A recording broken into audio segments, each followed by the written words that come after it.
And in 3, 2, 1.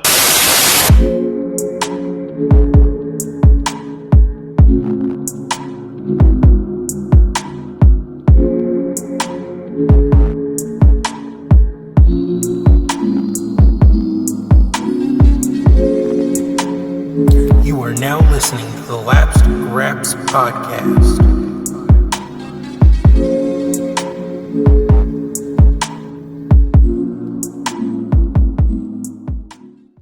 Hello and welcome to the first ever episode 19 of Lapsed Graps, a podcast where I, Sam, a person who watches pro wrestling, sit down with my friend Jam, who doesn't?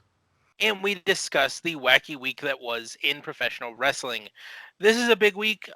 There's a ton to go over this week, but we would be remiss if we didn't talk about the Royal Rumble at the start of the show. We had two huge Rumble matches, two widely considered of the better Rumble matches of the last bit of era in the WWE. I definitely think it's the better Rumble matches of the PG era, for sure. So we had Bianca Belair winning the Women's Royal Rumble, and then we had Edge coming back and winning the Men's Royal Rumble from the number 2 spot, I believe. He was also the Iron Man on that match with 58 minutes total in that match, and he won it as his second Royal Rumble win 11 years to the day after his first. So huge night all around for really, really important matches, really, really important victories. Obviously, the Bianca Belair victory has a little bit more, well, a lot more weight to it than the Edge victory. But yeah, any thoughts on those matches? Well, I guess first, we should probably tell the people that, for this episode alone, I kind of lied when I said I don't watch wrestling, because I did watch his pay-per-view.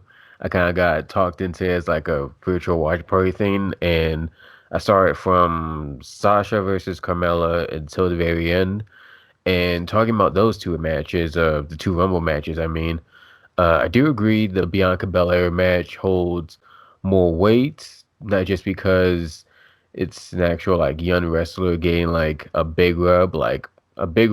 year after she gets her main roster push at last year's Mania.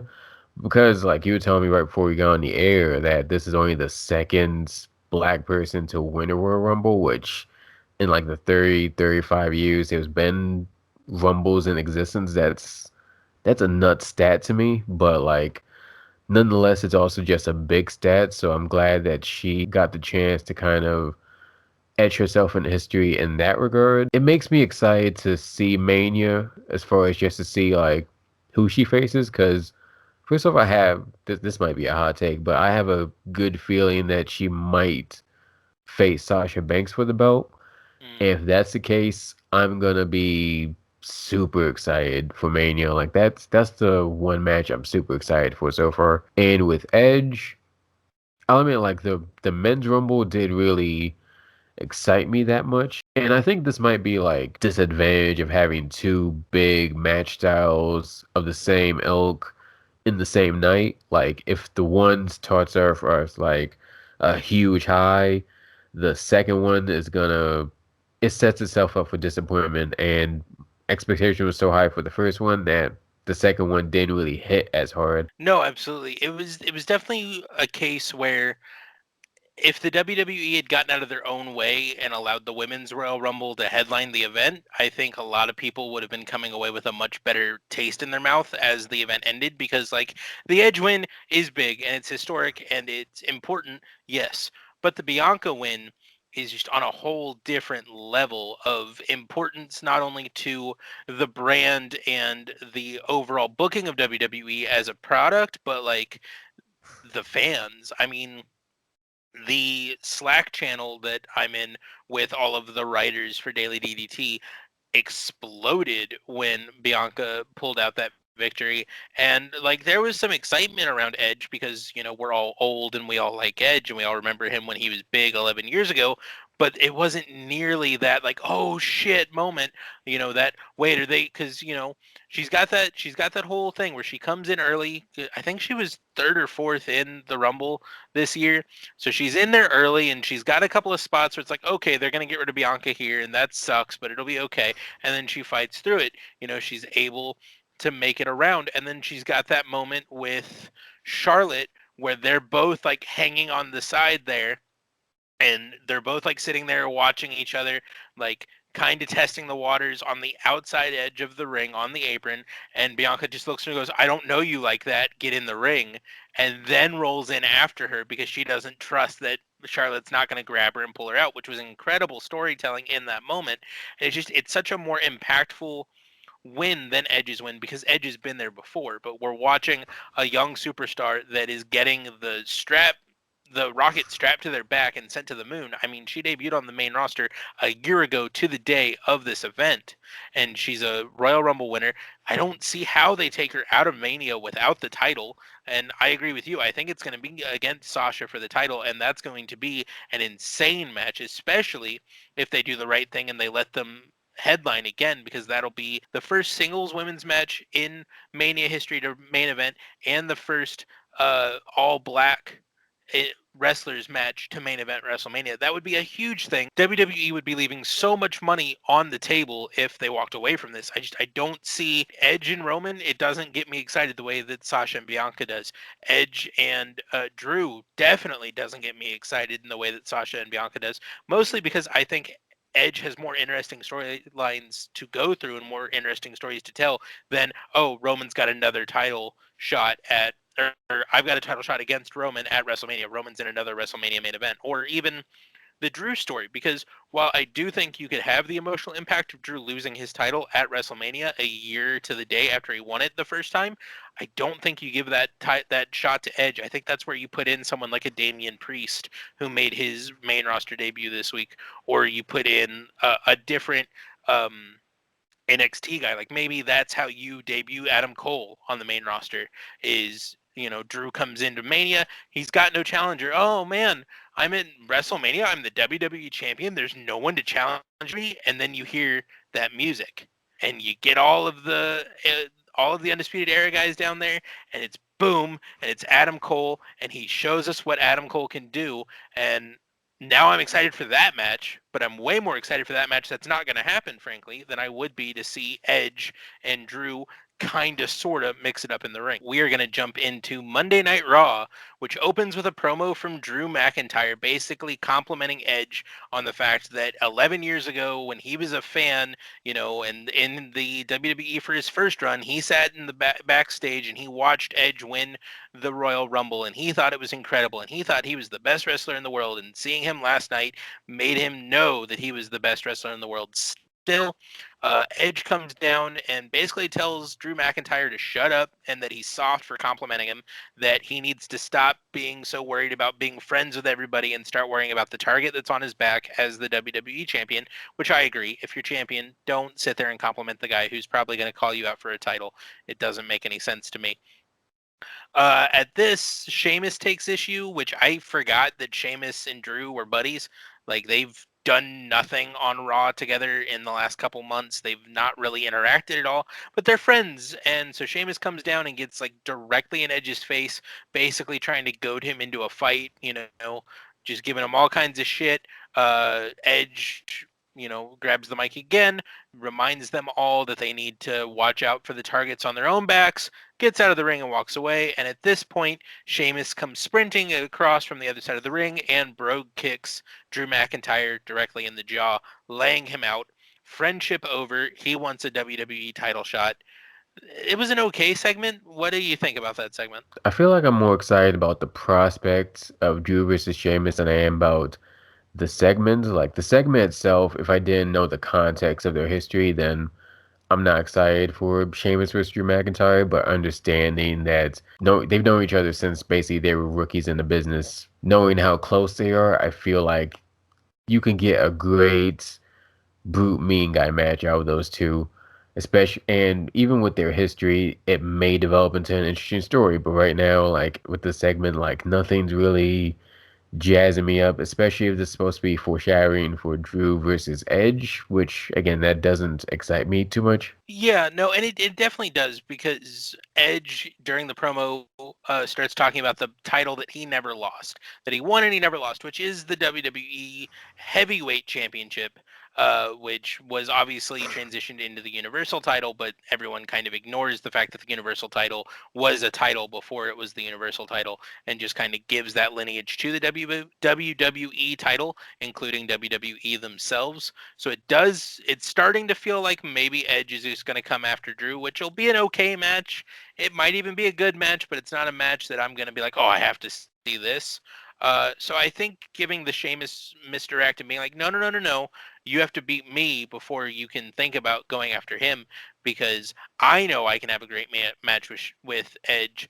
I know I can beat you, so why don't we do it this way? I think is a much more interesting story than just be like, I'm challenging you, and then Drew just ducking people for the next 2 months. But yeah, I kind of agree with you. If I didn't know that Sheamus and Drew had like ridden the Indies in England together for like half a decade before both getting signed independently to WWE, I wouldn't care. I know that, and I still don't care. So it's a bit of a okay. That was a way to kill 5-6 minutes of the show. Yeah, and to piggyback off that, I'm never really like a fan of like the world title feuds they do right before Mania because like it's very rare that they ever have the world champion drop the belt right before Mania. They usually say that for Mania. So I'm looking at the filler feud like they might have a good match, but I don't care too much because I know how this is gonna end.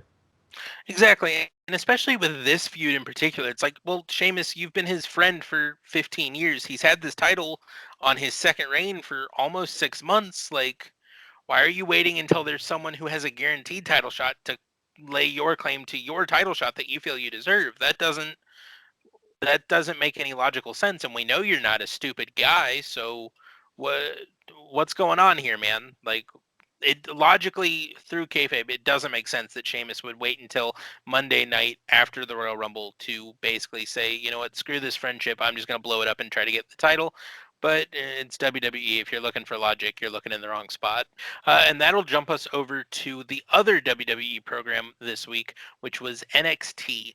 NXT opened up with Raquel Gonzalez and Dakota Kai facing off against Casey Catanzaro and Caden Carter in the Women's Dusty Rhodes Tag Team Classic semifinal match.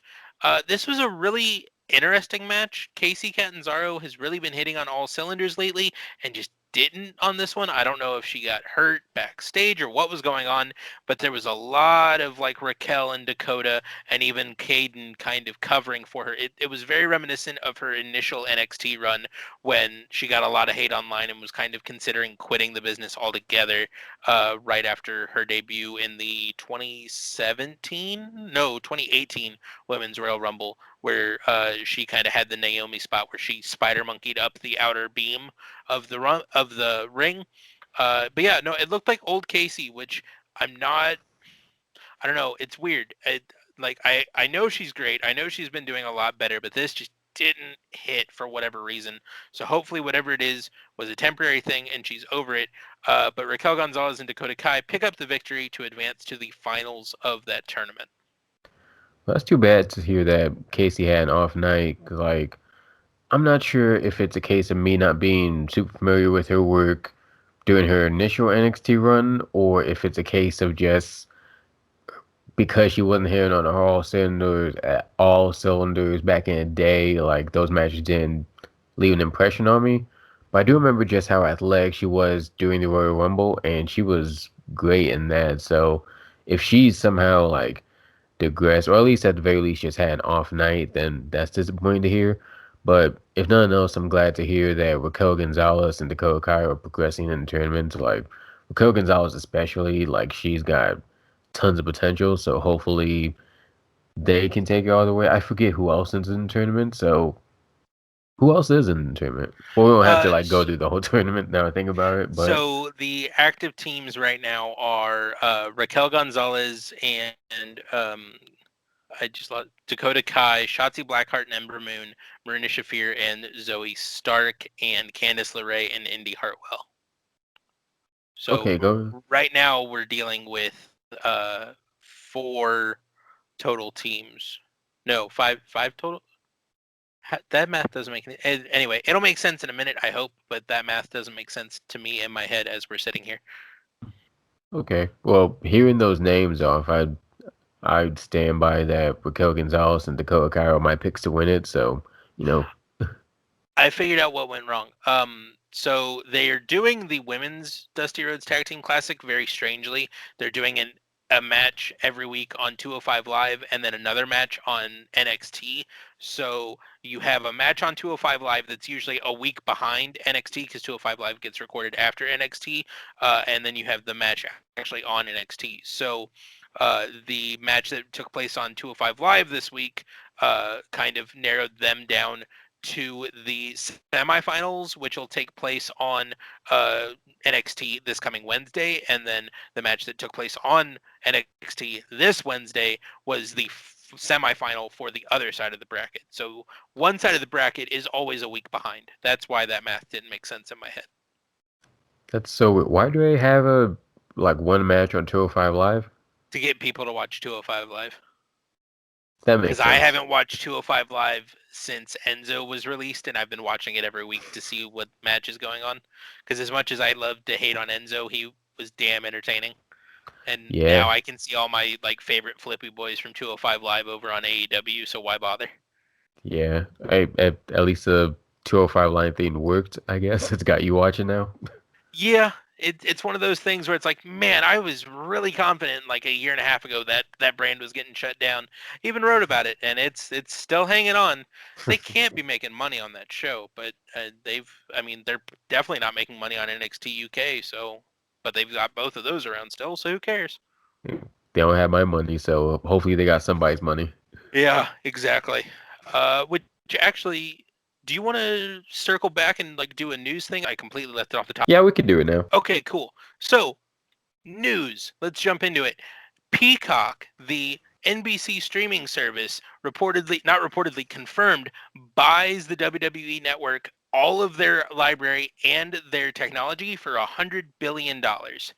So starting with Fastlane in March, all of the WWE pay-per-views are going to be streaming live from Peacock to no additional cost, and you'll have access to all the WWE content with the $5 ad program through Peacock. So for $5, which is cheaper than you're paying for the WWE Network right now, you've got all of WWE and all of their legacy content and all of NBC's legacy content and all of their currently airing shows streaming the next day. So they've just combined forces and made this an insane value for your buck.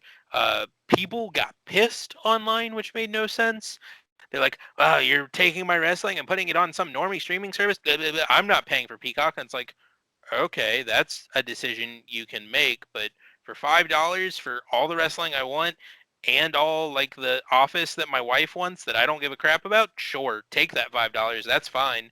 It was really interesting seeing how do I want to put this? How intent some wrestling fans are to just shit on things that WWE does, even when it's for the betterment of the consumer of themselves. Because, hey, we're giving you all that programming plus all this programming for cheaper than you had on the network, and it's fine. Like, you'll get everything live. You're not having to wait for pay-per-views. You're not having to pay extra for pay-per-views. Nothing's going on. Nothing's changing. You're just getting more content, and people lost their minds. It was a really interesting exercise in reading comprehension on the internet for about 12 hours. Yeah, I found this out during the Royal Rumble actually, and like I actually had like a mini debate with my friends about this. When my friends were actually like one of those people that kind of like lost their minds, like I'm not paying $5 for the office, never, never, never. So like I can imagine what the rest of the internet was thinking, and I don't get that logic, man. Sorry, I don't mean to cut you off. It's just if you don't want to pay for The Office, don't watch The Office. It's ex- fine. Just go watch all the other crap they've got. They've got because it's not just the stuff on NBC and like your NBC station. It's all the NBC regional stations, like all their sports stations. At the end of this year, this is not so tied to wrestling, but important for this discussion. NBC Sports Network is shuttering at the end of the hockey season this year. They're done. They're taking themselves off. So if you've got YouTube TV and you wanted NBCSN, they're gone. No more NBC Sports Network on your cable packages. They're moving all of that programming to Peacock as well, and they're not raising that price. So for $5, you've got all of the Premier League, all of hockey, all of basketball, like everything you could want all in one spot, and you can go watch the stuff you want to watch and just ignore the other stuff and just pay $5. It's such an easy decision, at least in my mind. I agree with you. Like, I'm going to tell you the exact same thing I told my friend. And, like, it's on one hand, like, I think it's easier to build an audience this way if you have it on Peacock because I'm not a stat guy, so I don't know the exact stats on this, but I'd imagine that, like, since wrestling is a niche thing in itself, I feel like a small percentage of wrestling fans are going to kick out $10 a month just to pay for a network, especially when they may only watch, say, one or two new pay-per-views a month opposed to their entire library. So if you have like a very casual fan or someone who hasn't watched in a long time, or just young fans in general who get Peacock to watch The Office or Parks and Rec, they may go to that front page and see WrestleMania on the front page and think, oh, you know what, I want to watch. Let me see what WrestleMania is happening right now. And you get some new friends that way. And it's if correct me if I'm wrong, but that's kind of the same way you got into wrestling. Like it was you watching on Hulu, or like you went to the Hulu front page and you see Seth Rollins having a 2 hour gauntlet match, and you're like, oh, let me see what that looks like. And now you're a wrestling journalist, and we have a wrestling podcast. So it got you back into wrestling. So I have no doubt that the same effect is going to happen for Peacock, especially when paying for $5 a month is a whole lot better than paying for $10 a month for some wrestling that you may not even watch all of. Yeah, no, and that is true. That is definitely how I kind of came back into the fold in 2016 was that Seth Rollins gauntlet match. I did just want to come in with a quick stat. As of January 1st, 2021, Peacock has 26 million paid subscribers. So you have Did 26 they just million launch? paid. Yeah, they launched late Q4 2019. So 26 million paid subscribers as of the beginning of Q1 2021. That's huge market share that is going to have like nothing to do on a Friday, Saturday night or Sunday evening and be like, oh, okay, I watched, Bruiser Brody when I was a kid in the 80s. Let's see what this all is about. And even if they don't stick around and watch everything you put out, you're going to be able to pump up these huge pay-per-view numbers, which is fine. That's why you put pay-per-views free on your network anyway, is because you want to be like, oh yeah, give us $10, forget about it, and then come in for WrestleMania. That's perfect. All this does is drive more eyes to the product you like, which hopefully will make the people that make the product you like take it a little bit more seriously and put out better shit. All right. Uh, and then we'll just do a hard break there, and I'll jump back into NXT. And continuing on with the Dusty Rhodes Tag Team Classic, this time with a men's match, we had Legado del Fantasma defeating Lucha House Party to advance in the semifinals of that tournament. They're going to face off with MSK. This was another insane match.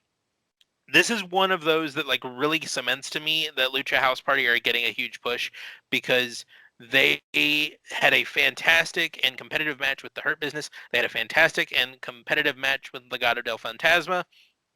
There's that internal storyline of like Lucha House Party are silly, but they take the history and the tradition of Lucha incredibly seriously. And then you have Legado del Fantasma, whose entire thing was like, Lucha is great, but who gives a shit about your history if I'm incredible right now? So you had that kind of internal struggle going.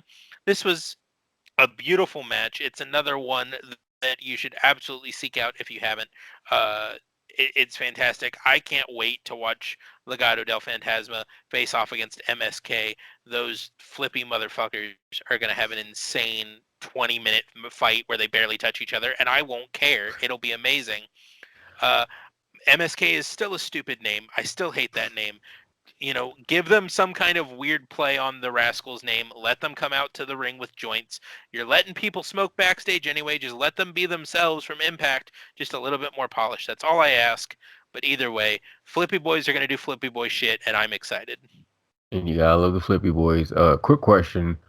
Legado del Fantasma, is that El Hijo de Fantasma unmasked? Yes. Okay. That's Just double. his like stable of Mexican wrestlers who all kind of came in around the same time, all unmasked after their debuts, and was like, "Hey, this is my name. go fuck yourselves. We don't like Lucha anymore. And I was real pissed about it when it happened, which is what they wanted to happen. Because I don't know if you noticed, but I like Lucha Libre a lot.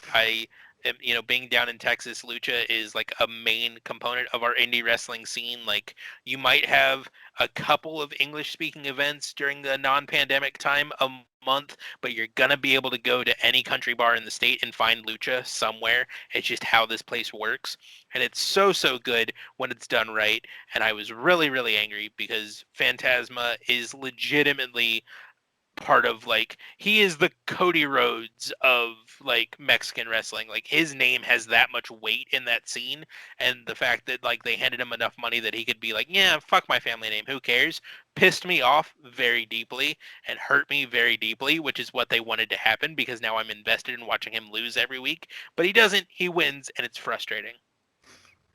I definitely get what you're coming from. Like, and I ask because, like, I do remember, like, when he did unmask, but, like, I was on my way out of wrestling, like, just as that happened. So, like, that happened. I think I was gone, like, a week or two later, so I didn't stick around long enough to see their name. But, like, wait, so I actually jogged my memory a little bit. Like, one of the guys is Joaquin Wild, right? And the other Yes. guy is, I forget to, like, so Santos LLD. Escobar is the former Legado del or Hijo del Fantasma. You have Raul Mendoza, That's the who, one. let me figure out, I believe was oh, what was his character before WWE? He was the one that always came out with like the LED lights on his DJZ Oh no, maybe. that was yeah, DJZ, but that was Joaquin Wild. That Raul is Joaquin Mendoza Wild. was You're right. just I'm pretty sure he was still Raul Mendoza like on the Indies because I think he Oh, was that's who it was. It's Black yeah, he Tiger. debuted. Oh, he was Black Tiger? Hmm. Oh no, I he was did. trained by Black Tiger. I'm sorry. This website is real messed up. Yeah, his ring names were Jinzo, who he debuted as, and then like really quickly made the transition to Raul Mendoza. But yeah, he was. Sorry, that's my bad. Oh, okay, Do okay. we want to run that back and like fix that? My bad. No, this was a mess, so it's staying in. Ah, damn it. You would I mean, think we at can run it some back. point no, it's fine. You would think at some point I would learn to like write down these guys' names because you're always gonna come at me with like that weird history question of like, so this guy who debuted a year and a half ago and then did stuff on the indies before that and was in Japan before that. What was his name in Japan? I don't remember. And I'm like, I have no fucking clue, but I can find out. My bad. Oh, you're I know fine. nothing, and I think that's the appeal of this podcast. Yeah. But yeah, no, yeah, they're I don't even know where to go with it at this point. They're three really incredibly talented guys who found a way and feel like they were put together and given this gimmick especially to piss me off. Like, it feels like it was tailor made to piss me off because I was so excited. I don't think you understand how jazzed I was for Hijo del Fantasma to make his WWE debut and just be Hijo del Fantasma in WWE and just be that guy in that character. And then he comes out, he wins his opening match, and he rips off the mask, and I'm just sitting there like, what the fuck? And it's like right after he wins the Cruiserweight Championship too, which made it extra wild. And on your boy Drake Maverick too. Yeah, no, it was a bad day to be me. It was a very bad day to be me because it was all kinds of like, hey, you know this guy you like, he's gonna lose and he's gonna lose bad. And you know this guy you like, he's gonna be a heel, but he's not gonna be a lucha heel. He's just gonna be a heel, and it's gonna piss you off and da da da da da. And it's yeah. Anyway, I never thought about that, like, because again, like I was on my way out the door when that happened, but like looking back in retrospect, that was such a good heel turn. yeah, no, it did exactly what they wanted it to do, and it has taken about a year for me to calm down enough to recognize that it did exactly what it wanted me to do, but holy crap was I pissed for a very long time. Well, hopefully that means that the Rascals can just beat them up in the Dusty Finals. See, yeah, I'm thinking that's kind of where it's going is like these guys who have been dominant for so long, and Phantasma himself, who is kind of moving into different feuds right now outside of the Dusty Classic, are kind of going to get fed to MSK as sort of a, hey, you beat the brakes off these guys, but then they beat the brakes off you, so you're definitely not at the level of needing to be in that final. And I think that's going to be a really good way to parachute or catapult MSK even further into the front of the tag division, while also not really hurting Phantasma's crew really at all. Yeah, that'd be smart. Yeah, but again, it's WWE. How smart can they really be? At least they were smart enough to like give the Rumble to Bianca Belair. If they've got enough savviness to do that, maybe theoretically they should have enough savvy to know the right thing to do with MSK or Rascals. It sounds so weird calling them MSK. Right? It's not a good name. Where It's does not, MSK man. even come from? Is it just letters or does it mean something? Yeah, to my understanding, they've not given us any indication of what MSK stands for. Oh, even better. And it could just be that I'm a little distracted during NXT sometimes, but no, as far as I know, it's always just been MSK, and it comes up with the MS and K, and they're like, and I don't know, man. I thought for a minute maybe it was like their kayfabe names, like the three guys that were originally the Rascals, and they like brought in that third letter as like a tribute to the guy they left behind. It's not. It's not. It's just three letters, and it could be an FTR thing that we'll get a reveal about at some point. But at this, it's just three letters. I mean, at least it's easier to chant, I guess. MSK, MSK. I guess, but I mean, I don't know. I can't give them too much shit for their like tag team name. I mean, the Brit Am Brawlers are the current NXT tag team champions, and that's a god awful name. Yeah. Like that's bad. So I can't really give them too much shit. But continuing on with the episode, this is going to be a 4-hour long episode. We're going to jump over to 205 Live for a match in the WWE NXT Women's Dusty Rhodes Tag Team Classic, which is taking place on the Cruiserweight show on a different night from NXT. Yeah, it was weird. Anyway, Shotzi Blackheart and Ember Moon face off against Marina Shafir and Zoe Stark, who recently was signed by WWE. This is her official in-ring debut on 205 Live, which is weird, but a cool story she'll get to tell for a while. You kind of knew exactly who was going to win coming into this because Shotzi Blackheart and Ember Moon have matching ring gear. That always bugs me when it's like, hey, we're going to throw these two teams together and who's going to win? And then like one team comes out with matching ring gear that they clearly cared about and like put a lot of time in. And then like Marina Shafir's out there in like judo shorts and a tank top and Zoe Stark's in like her indie gear. And you're like, oh, well, it's going to be Shotzi and Ember. And it was. It was a good match. It wasn't a great match. I'm not a huge fan of Marina Shafir's like in-ring style. She's very I know judo and I'm better than you kind of. It reminds me of a lot of early Kurt Angle stuff, if that makes sense, where it's like, no, I'm going to do the stuff that I've been like drilled into my head of how to do, and it's going to look cool-ish and it's going to hurt, but it's not going to look like it hurts. Whereas like Shotzi and Ember do a lot of stuff like this doesn't hurt, but it looks like it fucking sucks. And that's kind of more the wrestling that I prefer. So with that victory, Shotzi and Ember are going to go on to face Candice LeRae and Indy Hartwell in their semifinal match on NXT to determine who will go to the finals at the pay-per-view on Sunday. So this is where I'm saying it gets a little convoluted because this match is basically a week in the past, but being played presently on 205 Live to kind of catch up that part of the block, if that makes sense. So they're behind, but they were ahead. It's weird. Yeah, it definitely sounds weird, but yeah. I mean, if nothing else, then even if the match was just kind of like, good kind of vibe, it's at least it gave 205 some reigns, I guess. Yeah, no, and it was definitely saying is a bit unfair of me. It was good. Like, it was a good tag team match. I'm just not a big fan of Marina Shafir, and I don't feel like Zoe Stark really had the opportunity to show exactly what she's capable of doing in ring by working with Marina. So that kind of killed it for me. But it was, I mean, it was a serviceable match. It got over what they wanted to get over, that Zoe is the kind of like bruiser who can keep up with Marina, and they just kind of got outclassed a little bit. Has Marina like improved in like the last year? Because I remember like a lot of criticisms were like Oh yeah, she looked green. absolutely. Okay. She's absolutely improved. I just am not a fan of the style that she works. It's definitely me being nitpicky and kind of an asshole, but you know, whatever.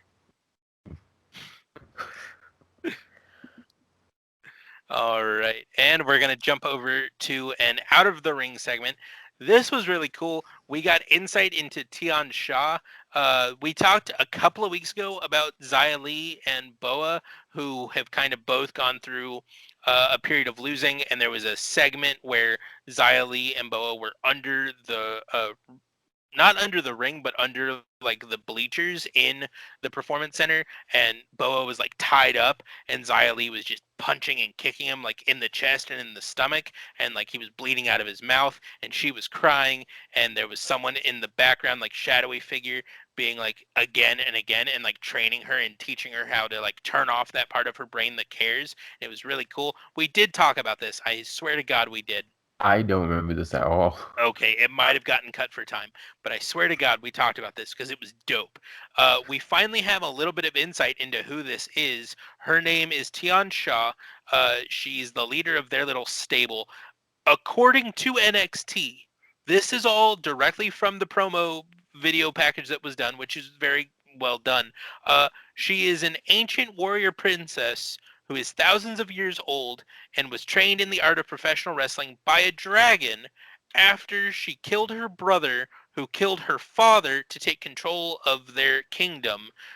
Because the dragon said that she needed to show some sort of internal metal in order to be trained. It's mystical bullshit, which I love.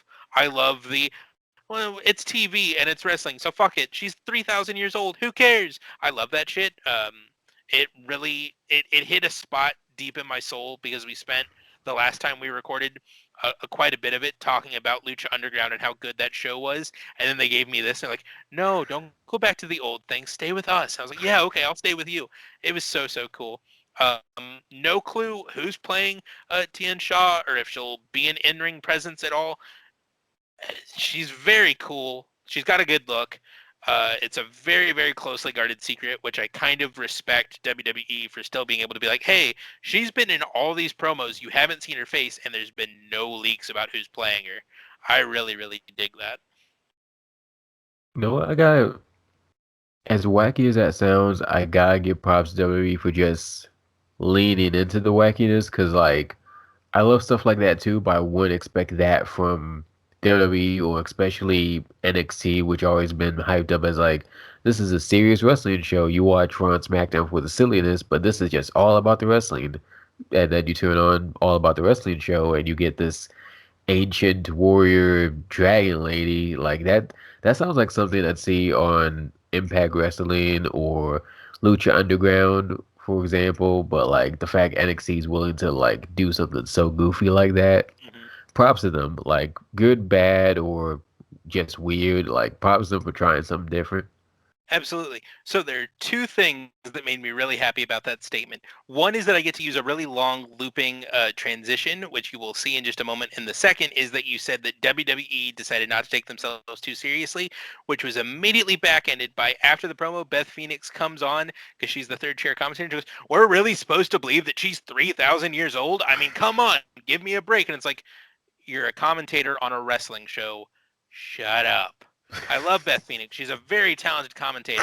That was a bad look for her of being like, oh my God, this is so stupid. And it's like, yes, it is, but that's why it's good because it's stupid. And 3 years ago, she would have been like on a cardboard throne and John Cena would have popped in and given her a five knuckle shuffle and she would have disappeared forever. But they're taking it seriously and they're doing something cool and building Boa and Xia Li in the process. We have not seen them perform in ring for months, but they look incredible and they're mean, and it's going to be so cool watching these two come back. I really hope we get the mixed match challenge back just to watch Boa and Xia Li run through people. It will be so much fun. But Honestly, go ahead.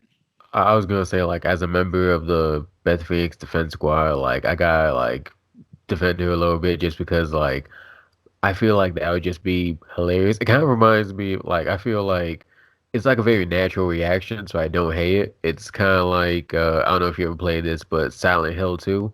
Like No there's scary games. No, I'm good. like there's like the uber weird part where it's just like a carnival appearing, like, oh, welcome to the circus, yeah, yeah, yeah. And it's like super weird and like underlying maniacalness. And then like as soon as it's over, they cut to the two main characters. They're just like, what the hell was that? That was so bizarre. And it's like that's the kind of vibes I'm getting. Like, I don't know if you want that type of vibe from this Xia Li thing, if you want to take that seriously. But if you're just looking for like a funny moment and like Beth had like the perfect realistic reaction, I think like as like that audience voice, I guess. No, absolutely. It was very funny, but like I just wanted them to buy into how fucking stupid it was for a minute. I needed them to buy in so I could be like, "Oh, okay, she's three yeah, that sounds dope. Let's watch her fight people." Hell yeah. Like I needed that bit of like realism in my gut, and then Beth was like, "It's stupid." And I'm like, "Oh, damn it, it is." It's one of those. But continuing on with my long looping uh transition, you said that NXT always focuses on the wrestling. So we have Pete Dunne arriving at the arena with the Brit-Am Brawlers, Danny Burch and Oni Lorcan. They all get out of their sedan, and Pete looks pissed. And Danny's like, "Hey, what do you want to do?" And Pete goes, "I want to find Finn." And Oni Lorcan goes, "Oh, hell yeah, we're going to go find Finn." And they all walk into the building, and Finn is in the ring, and Pete gets down there, and he looks him in the eye, and he goes, "You better hold on tight to that title, because the first chance I get, I'm taking it." Balor immediately responds by issuing a challenge for the NXT title at TakeOver Vengeance Day, which is going to be taking place on Valentine's Day. This match is going to be insane, but that's not where this transition is going. They're interrupted by Edge's music. He is making his NXT debut. He comes down to the ring, and he says the following. He tells them that WWE, for a lot of the brands and a lot of the realm of WWE, they focus on that E, but in NXT the focus has always been on that second W. They've always been about the wrestling in NXT, and it's what reignited his love for professional wrestling. He sat on the couch for years and he watched NXT weekly, and people that follow him closely know he did because he reviewed it every week on Edge and Christian's Hour of Awesomeness. He says that the match between the two of them is going to be intriguing because he's never held that, and he touches the NXT title, and that he is going to be watching the match at Vengeance Day very, very closely. And if he has not already made his decision, that might play into his decision. Now, don't get me twisted. We're not going to see Edge fight for the NXT title. It's just not going to happen. He's a 30-year veteran of the business. But the fact that he sat there and he just put over Finn Balor and Pete Dunne as the two most important guys, not only in the room, but in the world to him right there, gave them credit for uh, reigniting his love of professional wrestling and giving him the strength to want to try to come back. And just small character moments that he did where, like, at one point he got into Pete Dunne's face, and Pete, with like this sour, like brooding face of his, just kind of did it like a half shoulder shrug, and Edge had to stop himself from laughing. He goes, "You know what, kid? About 10 years ago, I would have done the exact same fucking thing." And then he turns and starts talking to Finn because he's like, "Okay, we're adults, we'll talk."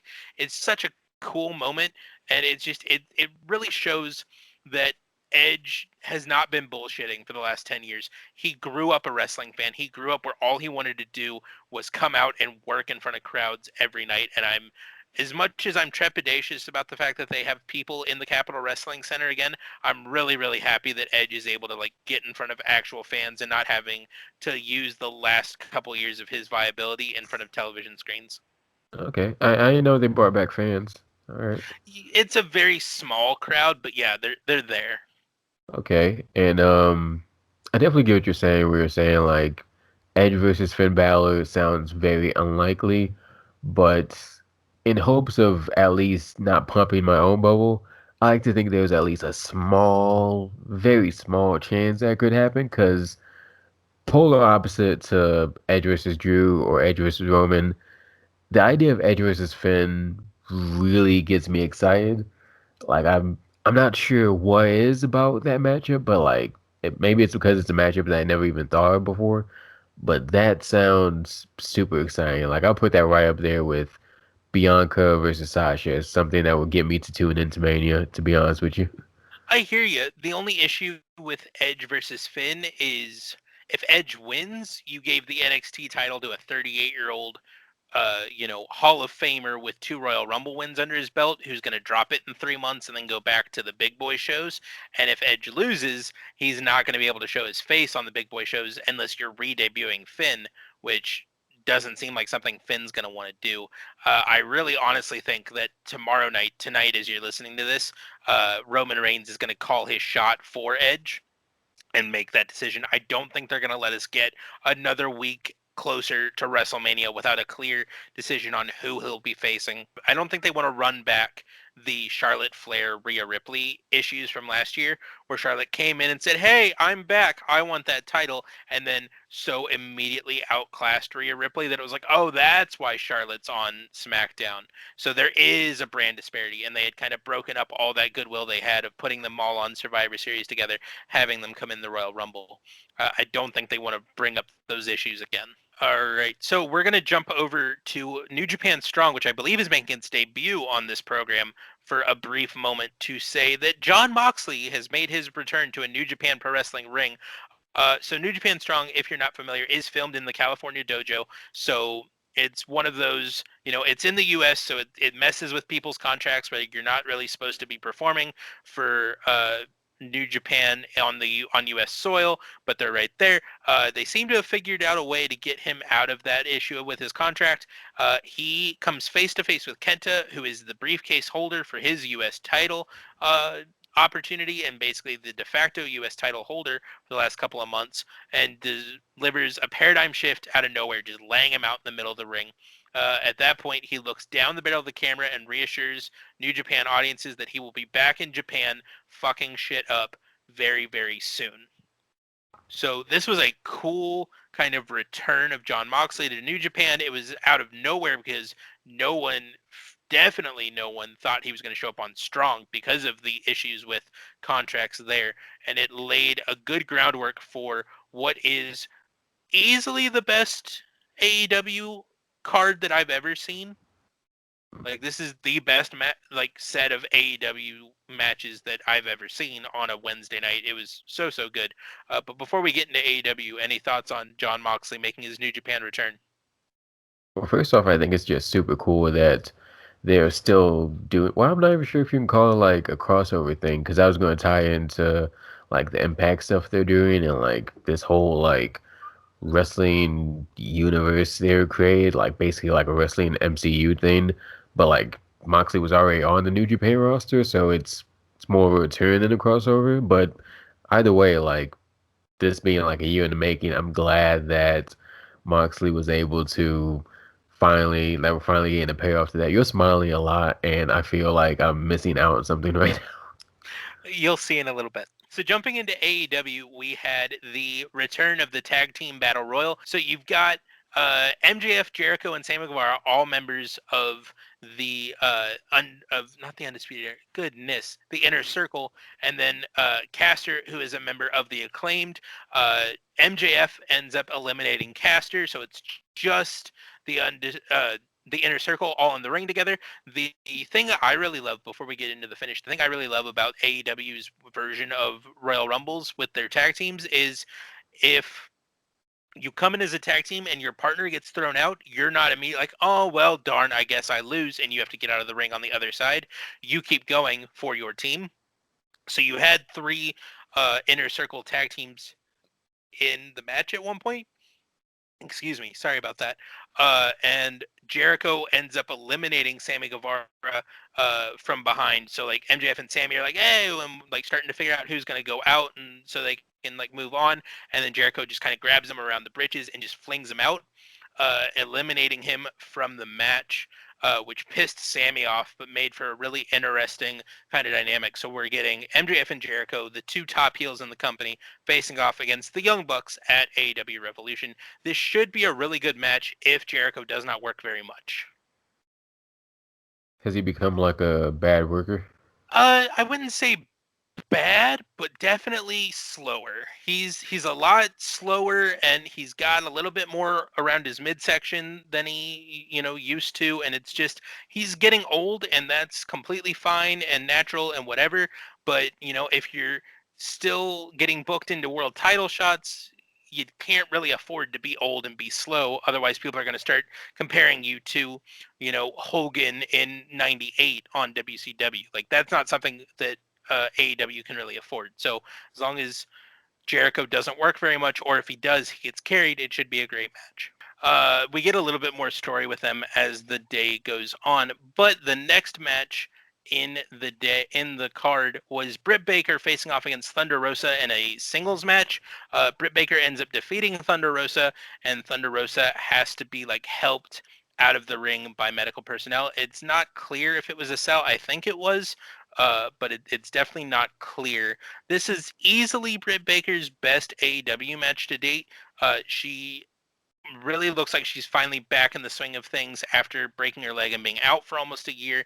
She's got that confidence back. She's got her speed almost all the way back, and she just is mean as hell, and I love every minute of it. Is it better than that one match she had like a year ago with Hikaru Shida, where she had the bloody mouth? Yes. All right, that's really high praise. I may need to hunt that down. Yeah, no, I think it was. I was not a huge fan of that match. It was good, but it wasn't to the level of the other women's wrestling going on in the world that I was watching. So I had a bit of an issue with it. And I've also just kind of had a bit of an issue with Britt Baker because, as most people would agree, being the first woman signed to the company, you're like, okay, so she's going to be insane. And then she wasn't. And I felt a little like, oh, well, that's kind of a waste. But obviously that's a me issue, not a her issue. And we were able to work through it together alone. Yeah, I get that.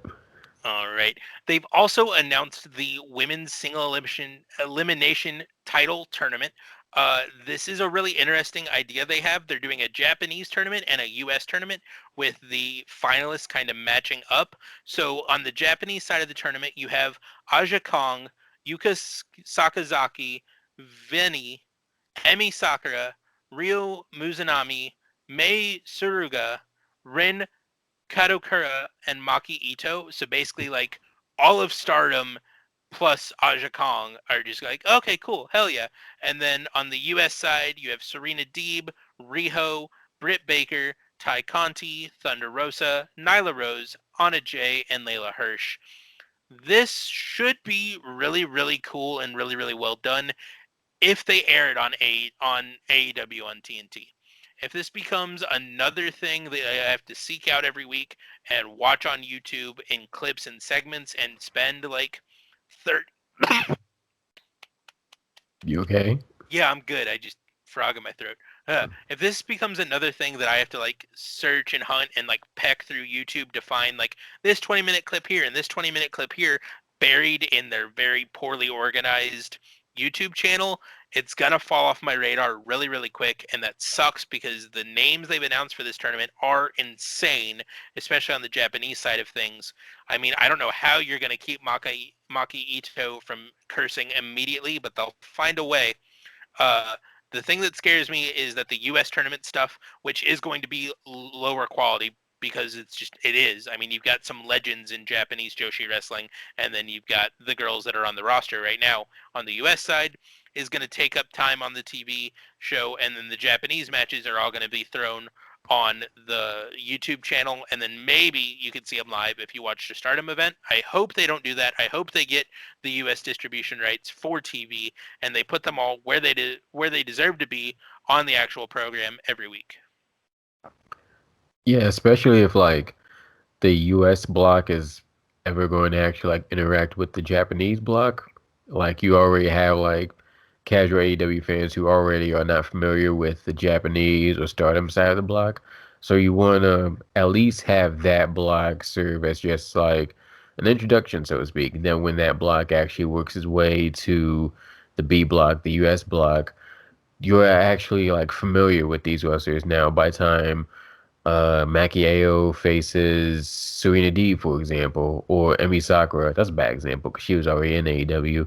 But Emi Sakura faces what's another name you mentioned? My memory's terrible, but whoever else Thunder is in the Rosa US, or somebody. Thunder Rosa. Yes. So before Emi Sakura wrestles Thunder Rosa, you already know who Emi Sakura is because you've seen her wrestle in the previous block. So that would just make sense to me to have them both on TV.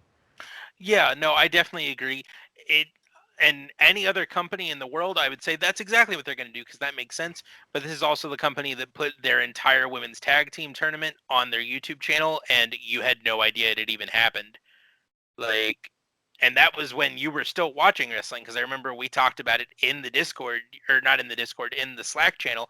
You were like, "Wait, that tournament's done?" I was like, "Yeah, it ended a couple of weeks ago," and you're like, what? And like, yeah, it was all on YouTube, and they had a moment where like they had the winners wave from the crowd during a match, but they've never done anything with it. I don't know. It's it's one of those things where you see so clearly why the people who say NXT is better because of their treatment of their women's wrestlers are immediately correct with no real argument to be made because the women's Dusty Rhodes Classic could have easily been a network special or could have easily been something thrown on YouTube to get people to engage with their YouTube channel more, but they're giving them dedicated time on the TV show every week. They're adding them to different TV shows because they don't have enough time to showcase these matches in full, and they're driving traffic in a positive way. And I really, really hope for once that AEW takes a page out of WWE's book and not the other way around, and they put these women on the program where they deserve to be. 100%. Yeah, absolutely. So following that, it looks like MJF might be prepping for a hostile takeover of the Inner Circle. So MJF and Jericho come into the Inner Circle's like conjoined dressing room with a case of the bubbly to celebrate the fact that they won. Sammy Guevara is immediately in Chris's face of like, why does it feel like every time you say we're all in this together and a win for one of us is a win for all of us, it's the two of you who are winning. It's the two of you who are getting the shots. It's the two of you who are becoming stars, while the rest of us, including a bona fide world championship caliber tag team that's in your stable, looks like a bunch of idiots. And then he gets pissed and he runs out of the room. Chris follows him after. And around that time, we're still hanging out on the room. And MJF looks at the remaining members of the Inner Circle in the room and says, boys, it feels like now's the time to have a little chat, and has Wardlow close the door. We don't know what the conversation was. We don't know what's happening, but it really, really feels like MJF's plans are all kind of coming into fruition, and he's either going to absorb the Inner Circle into his own thing, or he's going to break them apart and let them do their own thing. Either way, I'm happy with it because I think MJF is a younger, more talented Chris Jericho at this point. Um, and I'm not going to apologize for that because I'm right. But yeah, It does actually sound really interesting. Just I like the way they're setting it up, but adding a whole lot of intrigue to it. And again, either, like you said, either way, like whether he's consuming the stable for himself or he's just one by one just breaking everybody off, I think that's gonna it adds like a compelling facet to his character. Like he's not just this pompous billionaire playboy, but he's also this master manipulator. And I can't recall him ever introducing that part of his character before. Like it makes it more interesting that way, and makes the storyline more interesting. yeah, there were hints of that with the make AEW great again, like MJF. I'm running to be like the poster boy of AEW against Jon Moxley, and I'm gonna make him like ban his paradigm shift. There were hints of him being like this master like strategist during that. It was all kind of broken up by the fact that he got screwed in the end. But yeah, no, we've this is definitely a character that like long time fans of MJF people that followed his career through MLW and things like that are aware that he has this ability to be cunning and conniving and 3 steps ahead, but he hasn't been really allowed to do that in AEW because you already have Jericho kind of filling that role. But it's interesting to see that they're sort of giving him the nod to go ahead and do that himself. Oh yeah, that's big of him. That could be like step one of him like being positioned as a main eventer, like for good. Like they've teased him in the main event before, but like him like pulling this off and just kind of like absorbing or breaking apart the biggest heel stable in the company, and then maybe booing away Chris Jericho or phase him out however he does it. That could really solidify his place as like the top heel in the company, I think. Absolutely agree. Absolutely. So we have a wrestling wedding, which, funnily enough, turns out was a shoot. They actually got married on TV because they're like, you know what? It's a pandemic and we can't really do a wedding. So we're going to get AEW to get us married in the ring. Kip Sabian and Penelope Ford are married. They were married by Impact's father, James Mitchell, which was really, really funny because there was like immediate nods to the fact that the last wedding that Father James Mitchell officiated in a wrestling ring ended up with someone being shot and someone else going to jail for a very long time, because you had Miro kind of every time there was like the oh, it's a wrestling wedding. This is going to happen kind of trope. He immediately stepped in and moved him away. There was none of the, if anyone has any reason why they feel this couple should not be wed, Miro immediately stepped on that line. I was like, no, no, no, no, no, no, no, no, no. We've been here before. We're not doing that. At one point, he speared a very large present that was set up in the corner of the ring that ended up being an empty cardboard box with, I believe, a mirror that their butler had bought them. It was a very strange segment, but very, very cool. And it was a really interesting nod back to the fact that like Impact and AEW have a working relationship, and it does not seem like it's ending anytime soon. And I was very, very excited to see that because it took me a second. They pan in and you see the guy and you're like, that looks like James Mitchell. That really looks like James Mitchell. And then you have Excalibur being like, is that James Mitchell? And then Taz immediately, or not Taz, Tony Schiavone immediately pops and goes, didn't someone die at his last wedding? And they just immediately blow over it and like keep going. And it was very cool. It was a good bit of comedy. It was a fun segment. That actually sounds hilarious. Yeah, no, it was really, really good. And then immediately like bookended by incredible violence, and I was very excited. We had Lance Archer facing off against Eddie Kingston in a lumberjack match where the lumberjacks took more damage than either of the wrestlers. Like the lumberjacks all kind of got organized, and this is the thing I hate about lumberjack matches is like, hey, you're all lumberjacks. You don't like each other. Stand here. Bell rings. Okay, and now all the lumberjacks are punching each other while the two dudes stand in the ring. Like, no, if you were going to be punching each other, you should have been punching each other the entire time. That doesn't make a lot of sense to me. But Lance Archer picks up the victory over Eddie Kingston. This is one where you sit there and you're like, well, why did that happen? Like, Eddie Kingston has been booked really 50-50, really flip-floppy since he got to AEW, but he's also just so good that booking him 50-50 doesn't really bug me. Like, you book him 50-50, that's fine, but then you have him give me a 2-minute promo next week, and oh my god, he's going to the moon. No one can beat him, and it's incredible. Like, I don't really care that much about his record, but it definitely feels strange in a company that says we're going to do things differently. We're going to book them the way they need to be. I think he's like directly 4-4 right now. Like, he's perfectly down the middle 50-50 with this loss to Lance Archer. Does it bookend the because Lance Archer was in the feud between him and Pac somehow, right? I feel like we vaguely touched on this a while back. Yeah, before Pac went away with the pandemic, him and Lance Archer were feuding a lot. Pac does not make himself involved in this match because he is part of the main event. But spoiler, Lance Archer makes himself a part of the main event. So they're still going with that feud, which I'm very excited for. All right, let's talk about the main event. Oh, Got we've me got one interested more now. segment until the main Oh, event, okay. but this is also a good one. So FTR last week, which we did not get to talk last week, had a match with the Young Bucks or I'm sorry, no, a match with Jurassic Express before the AEW tag team battle royal this week where it was like a tune-up match.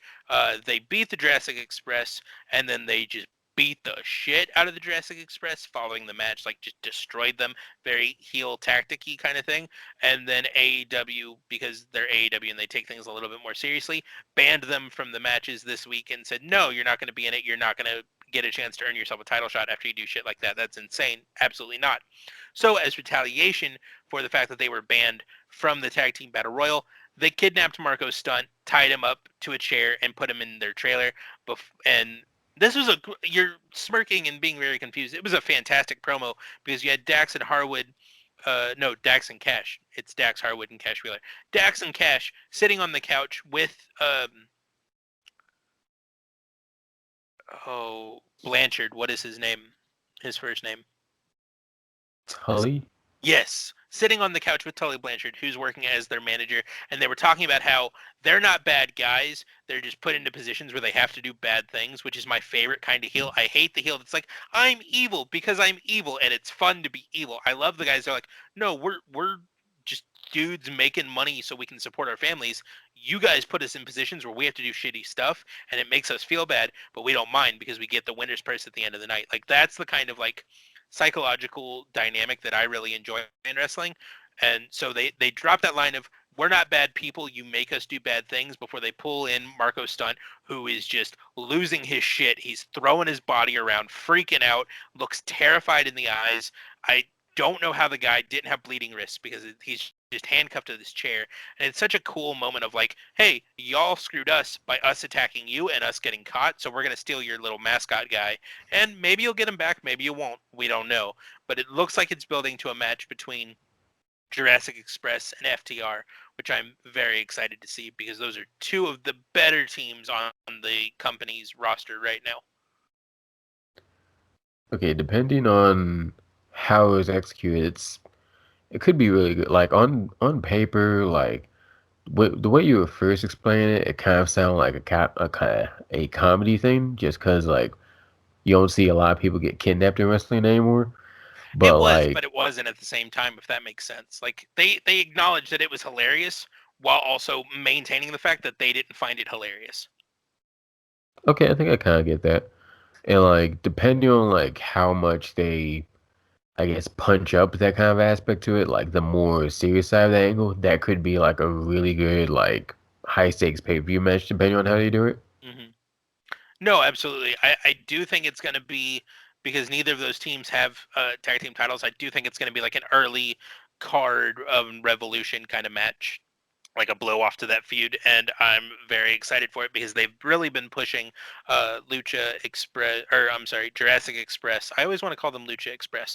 They've been really pushing Jurassic Express really, really hard in these last couple of weeks, especially since Jungle Boy got his indie music back and has kind of become the indie darling again. And it's really exciting to see where that kid's career is going to go because he's only like 23 years old. Like, I think he's even younger than MJF. It's insane. Okay. But now that brings us to the main event, which is the best 20 minutes of wrestling this week, like bar none. We had Kenny Omega, Gallows, and Anderson facing off against Pac, Ray Phoenix, and Jon Moxley. So you have 2/3 of Murder Triangle and the former AEW World Heavyweight title facing off against the current AEW World Heavyweight title holder and the Impact Wrestling Tag Team Champions in a 6-man tag match. The match, or the intros open with Kenny, Gallows, and Anderson coming out and them having their World Trios record displayed. So Trios does look like it's going to be a thing in AEW going forward, and something that may eventually get a title behind it, which I'm very excited for. I love Trios wrestling. It's a very specific style of wrestling that, when done well, is really, really good. This match was hard hitting and intense and very flippy, but also very grounded at the same time, which I thought was a really interesting kind of mix of styles because you have Pac and Phoenix and Omega, who are all very flippy boys, and then you have Gallows, Anderson, and Moxley, who can do the flippy shit, but much more prefer to just get in there, get in your face, and beat you down. Uh, Omega, Gallows, and Anderson end up picking up the victory, but after the match, uh, Lance Archer comes down and just starts beating the hell out of Omega, Gallows, and Anderson, um, because they've kind of reestablished the fact that they are part of Bullet Club, and Archer was a member of Suzuki-gun back when he was in New Japan. So they've kind of kept up that inter-company rivalry there between them. They beat them down. Jon Moxley is standing over Omega, who has been beaten up by the retreating Lance Archer. And around the time you're thinking, okay, they're going to take it off the air with Moxley just standing over a limp Omega, title implications and all that, you get someone jumping over the barrier, face covered, hood up, beating the shit out of Jon Moxley before he takes down the hood. You see the splash of bright green hair and he takes off the mask. KENTA is in AEW. He pulls him into a paradigm shift of his own, a receipt from Friday night, lays him out, and stands over both Jon Moxley and Kenny Omega and stares directly into the camera. It looks like KENTA might be aligning himself with Bullet Club USA because he was in the Bullet Club merch. It wasn't just like a black sweatshirt. He ripped off the sweatshirt. He had the Go to Sleep Club. I'm sorry, it wasn't a paradigm shift. He hit him with the Go to Sleep. It's interesting because he might be aligning himself with Bullet Club USA. You think he would be because he's wearing his Go to Sleep merch. He's wearing Bullet Club stuff. And Kenny Omega, Gallows, and Anderson have announced their re-entrance to Bullet Club. But then Bullet Club New Japan, especially their mouthpiece, Tama Tonga, has called the guys in the U.S. version of Bullet Club, that kind of rebirth of Bullet Club, pretenders and dumbasses with all their comedy shit, and that they're not real Bullet Club, that we're real Bullet Club. So it'll be interesting to see if he's aligning himself with the U.S. branch or if he's kind of there to screw with the U.S. branch of Bullet Club for the actual Bullet Club back in New Japan. No, that is the kind of that is the kind of crossover that I was talking about earlier. That's like an interesting fascinating thing about, like, I was gonna say, like, now it's Impact, New Japan, AEW all in one, which it still is, but like it highlights, it puts a bigger spotlight on the whole Bullet Club versus everybody idea. Like, no matter where you're from, if you're in the Bullet Club, you're fighting everybody, no matter where they're from, Impact Wrestling or AEW Wrestling. Like, Bullet Club is gonna be a thing, and like you said, like the whole Girls of Destiny thing, that adds a whole nother facet to it. Like, does this mean that there's going to be some Bullet Club infighting, or does Kenda have to make a choice between the U.S. Bullet Club and the, I guess you can call it, regular Bullet Club in Japan? And like, well, and I guess I could say, like, where it has the question mark of where does Jay White stand on this? Like, which Bullet Club is he going to be a part of, or is he like even in the company? Like, I understand that question didn't get answered at the Royal Rumble, so probably no one knows where he is right now still. So, He re-debuted with New Japan like a couple hours after the Royal Rumble on their Sengoku Lord show. oh well, We never just mind didn't go then. over it, but yeah, he, like, as soon as the Royal Rumble went off the air in Japan, he was on a New Japan show um, fighting. So he's still in New Japan. Okay, that's even better now. Now it was a question of where does the leader of the Bullet Club stand in this whole Bullet Club craziness with Impact and New Japan and AEW. It's wild, and I'm very surprised to see like Kenta in AEW, because like I remember we've talked about it a couple times where like New Japan kind of felt a little sour about like Kenny and Cody and Young Bucks saying last minute, oh, we're gonna work Wrestle Kingdom, but right after this we're gonna go make our own company. And it's like, I hope this means that this is like water under the bridge for now, and like all is forgiven, because then that means you get even more like New Japan AEW crossovers. There's like a whole lot of possibilities here, so it's seems like a very exciting time to be a wrestling fan. Absolutely, and it definitely seems like that's kind of where this is going, is that New Japan and AEW have figured out their stuff and are like moving on with a working relationship. They've, if not become, re-established the fact that they're friendly, at least established the fact that, like, to remain relevant in the US, which New Japan Strong is trying to start being relevant in the US and AEW is trying to remain a major company in the US, they are going to have to work together the way that New Japan and uh, NWA are, the way that NWA and Ring of Honor are, and the way that NWA and AEW are. It's kind of a you've seen Planet of the Apes, right? A few of them, yeah. Okay, it's a very apes together strong kind of mentality of like we're all segmented and doing our own thing and our own version of professional wrestling, and that's great for the audiences that want to watch it.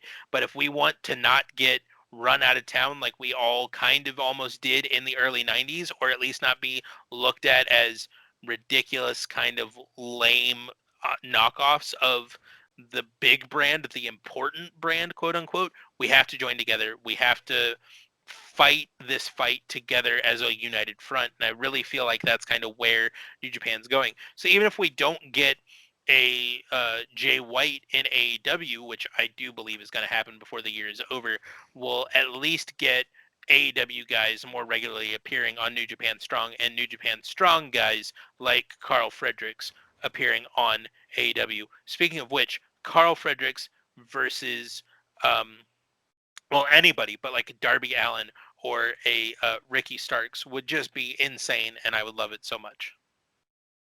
I don't know who that is. I can't comment. I'll send you a picture of Carl Fredericks. He's a very pretty man who is very talented at wrestling. Okay, I'll take your word for it. All right. And that's going to bring us to the indie watch list. Now, we've been talking privately about doing something a little bit different with the indie watch list, and I'm going to go ahead and spring it on you here that this is the week we're going to start it. We're not really doing the Is Wrestling Worth Watching anymore segment because it feels a little repetitive at this point. The indie watch list is now becoming the things that Sam wants Joe to watch list. And then we'll talk about it at the start of the show next week. So, what I have picked out for you this week, Mr. Joe, is GCW's Iron Man block on the GCW Fight Forever show. It's available on their YouTube channel. They streamed it all. This is Jordan Oliver versus Tony Deppen. It was initially set to go an hour, but because of technical difficulties, I believe they wrestled for 2 hours straight and became the longest single wrestling match in U.S. history. It was insane. And then obviously for the rest of you out there, watch all of Fight Forever or as much of Fight Forever as you can handle. It was a fantastic 24-hour event. I saw about 18 hours of it live, and it was just so perfect and just really cool to see one of the bigger indie companies of the last half a decade come together to not only show up and show out, but really support smaller indie companies throughout the night. It was really, really cool. Agreed, and to piggyback off that, I'll say y'all should really watch the Alley Cats Hot Girl Shit block and the For the Culture block. There's a very specific match sponsor out there that's it's a very good podcast that actually turned out to be a match sponsor. I think you're gonna like it. Yes, and as always, big get well soons to Alley Cat, who was very scarily concussed during her hot girl shit match. That Oh, was I know that. crazy. Yeah, I missed the end of that block, and I was just watching Twitter, and it was just her tweeting. I think it was her assistant tweeting for her, apologizing to different wrestlers backstage for like, I'm so sorry if I said anything weird or horny. I was very concussed, just over and over and over again. I was like, Alley Cat, never change. It was so good. But yeah, Great. hope you feel better. Hope you're back just throwing your body through plate glass very soon. But that's going to do it for us today. So thank you all so much for tuning in. You can follow me on Twitter at Gladen, Sam. You want to spell out that comma and read my coverage of all things pro wrestling at dailyddt.com and fansided.com. If you like terrible tweets, then oh boy, do I got a recommendation for you. You should follow at Wham Bam is Jam on Twitter and on Instagram. If you want to see more podcasts like this, then you can go to upliftunited.com, follow at Uplift United at Instagram or Twitter, or even better, throw some money our way at patreon.com/upliftunited or kofi.com/upliftunited. It's an easy way for me to find a way to pay all the people like Sam. So if you want to put some money in Sam's pockets, pay the Kofi, pay the Patreon, pay the things. Hey, don't forget to subscribe to the show on YouTube and wherever you get your podcasts. Leave us a rating and a review. It really seriously helps us out. You can follow the show on Twitter and Instagram at Lapsgraps. That's LAPSEDGRAPS. And until next time, we We out. out.